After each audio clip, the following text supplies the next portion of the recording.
Bismillahirrahmanirrahim. Assalamualaikum warahmatullahi wabarakatuh. Sahabat setia dimanapun berada, pada kesempatan hari ini kita coba untuk membahas persoalan yang sesungguhnya memang harus dibahas terkait persoalan dugaan korupsi yang kita katakan di Diskes Kabupaten Kepulauan Meranti. Sahabat setia dimanapun berada, ketika sesi pertama, sesi kedua, sesi ketiga saya sering ditanya terkait berbagai pembuktian yang mesti saya lakukan atau kami lakukan untuk mengatakan seseorang bersalah atau tak bersalah. Mungkin sahabat lupa terkait tentang regulasi hukum. Bagaimana regulasi hukum yang dimana kita mengetahui tentang sebelum dilakukan yang namanya penangkapan atau daripada memberi keterangan, kemudian menjadi dia tersangka, kemudian dia menjadi terduga, kemudian akhirnya dia terdakwa. Hal-hal ini dilakukan memang kita selaku, katakanlah dalam hal ini saya berbicara atas nama masyarakat. Tentunya saya tidak bisa menjudge orang untuk benar atau salah, karena itu bukan kapasitas saya secara hukum. Namun secara sosial, secara kelembagaan, kami berhak dan berkewajiban untuk melakukan pengawalan dan kontrol terhadap kebijakan pemerintah dan siapapun dia. Undang-undang mengatur dan menghargai itu. Oleh karena itu, sahabat setia dimanapun berada, terkait tentang persoalan kritikan, terkait tentang persoalan evaluasi, terkait tentang persoalan laporan dan sejenisnya, yang ini memang tupoksi kita atas nama sebuah lembaga, dan masyarakat juga berhak untuk melakukan laporan adanya dugaan-dugaan korupsi yang terjadi. Terkait apakah terbukti atau tidak terbukti, ya silakan kita buktikan bersama. Sekiranya bahasa yang saya sampaikan mendesak aparat hukum untuk membuktikan bahwa kebenaran atau keabsahan bahwa terjadi dugaan korupsi, ayo kita sama-sama kita coba untuk mengawal dari luar, biarlah aparat hukum bekerja. Nah, namun sisi lain kita juga pernah dan punya hak untuk mengawal proses hukum ini hingga tuntas, dan kita ya memahami persoalan prosedur hukum yang dimana ketika kita buat laporan kemudian lakukan pemeriksaan, persoalan pembuktian itu hanya mudah. Nah, kalau sejarah mencatat zaman Orde Lama masuk zaman Orde Baru, itu satu bab tentang kesalahan sangat ada nilai, ada nominalnya. Dan hari ini kita juga tidak tertutup kemungkinan ada langkah-langkah seperti itu. Namun kita juga percaya bahwa aparat hukum di negeri kita, terkhusus di Tanah Jantan, masih profesional, masih mengedepankan bagaimana norma keadilan, norma praduga tak bersalah. Kita akui itu bentuk SOP yang mereka kerjakan. Namun sisi lain mereka juga tidak bisa melakukan penyanggahan terhadap laporan-laporan serta permintaan kita atas nama masyarakat maupun atas nama lembaga untuk melakukan investigasi terkait mereka, sebuah lembaga yang kita anggap telah melakukan dugaan korupsi tersebut. Ini kita pikir terjadi ketimpangan antara pandangan masyarakat terkait tentang bahasa-bahasa atau redaksi yang kita sampaikan.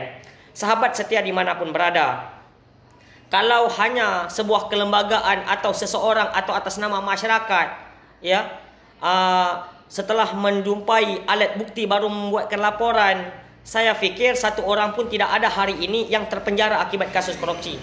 Karena memang yang korupsi itu ya orang-orang yang pintar, orang-orang yang mampu untuk memanipulasi persoalan pembuktian yang dimaksud bagaimana dia lepas secara hukum. Ini persoalan profesional. Kejahatan-kejahatan juga perlu kecerdasan. Nah, itu wajar kalau dia mengatakan dirinya cerdas. Ya, mungkin kecerdasan dalam berbuat jahat sah-sah saja dan kita tidak bisa berbuat apa-apa. Nah, pertanyaannya keberanian, profesionalitas aparat hukum untuk melakukan investigasi, untuk melakukan penyidikan terkait instansi atau lembaga atau oknum yang kita sebut telah melakukan dugaan korupsi itu. Nah, hari ini kita masih menunggu. 2020 pertengahan kemarin kita telah melakukan aksi sebanyak 2 kali. Sebelum itu bulan Januari kita juga telah melakukan laporan. Nah, persoalannya laporan, persoalan lakukan aksi. Apakah itu sebagai landasan aparat hukum bekerja? Iya, landasan awal itu. Andai kata tidak kita buat laporan, andai kata tidak kita bahasakan seperti ini terkait tentang dugaan korupsi yang Kadis lakukan, tidak akan pernah ada satupun persoalan hukum menyangkut tentang korupsi yang tertangkap di negeri ini. Inilah hadirin sahabat sekalian yang kami banggakan untuk memahami regulasi, proses katakanlah cuitan yang kami berikan kepada aparat hukum untuk melakukan investigasi, untuk melakukan pemeriksaan, yang kami menduga bahwa di Kadiskes Kepulauan Meranti itu adalah sarang koruptor, adalah sarang daripada tikus-tikus itu. Mengapa tidak, sahabat-sahabatku sekalian? Kemarin 2020 sudah melakukan 2 kali pencairan daripada hasil refocusing anggaran. Yang semulanya kita bukan menutup kemungkinan di setiap OPD, di setiap dinas juga ada refocusing anggaran. Tapi dari awal kita mengatakan bahwa dinas kesehatan adalah dinas di garda terdepan untuk menanggulangi persoalan COVID Corona ini.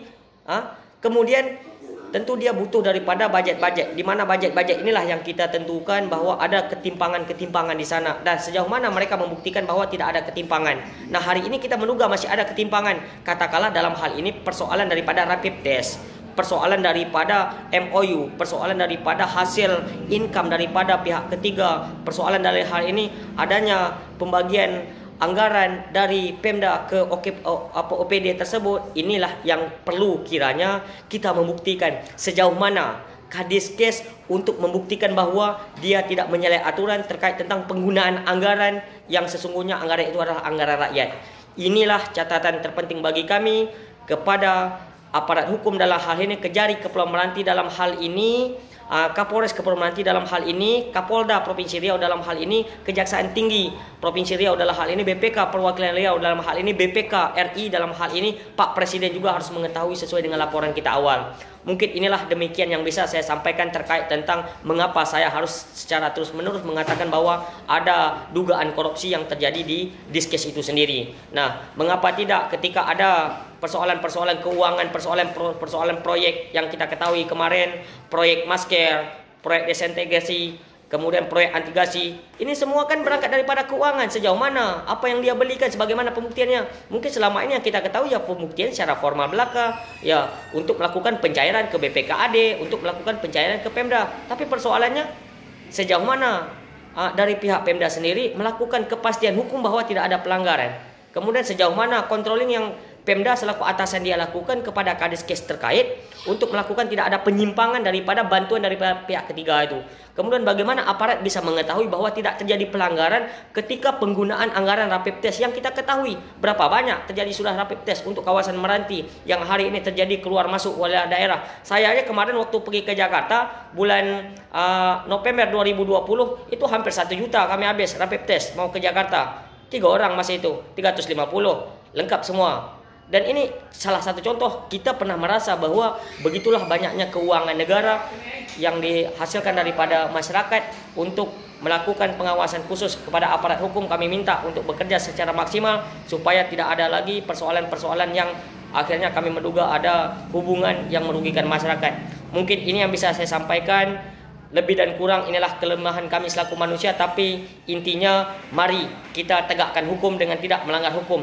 Dan tidak ada satupun manusia yang sempurna ketika dia berangkat daripada ketidakbersalahan mereka. Oleh karena itu, tupoksi tugas aparat hukum adalah melakukan pemeriksaan atas dugaan yang telah atas nama masyarakat lakukan atau aparat hukum lakukan. Kalau menunggu laporan itu hanya secara formal, tapi non formal juga bisa dijadikan kepastian hukum ketika ada dugaan-dugaan yang memperkuat mereka untuk melakukan penyidikan itu. Demikian yang bisa kami sampaikan. Billahi taufiq wal hidayah. Assalamualaikum warahmatullahi wabarakatuh.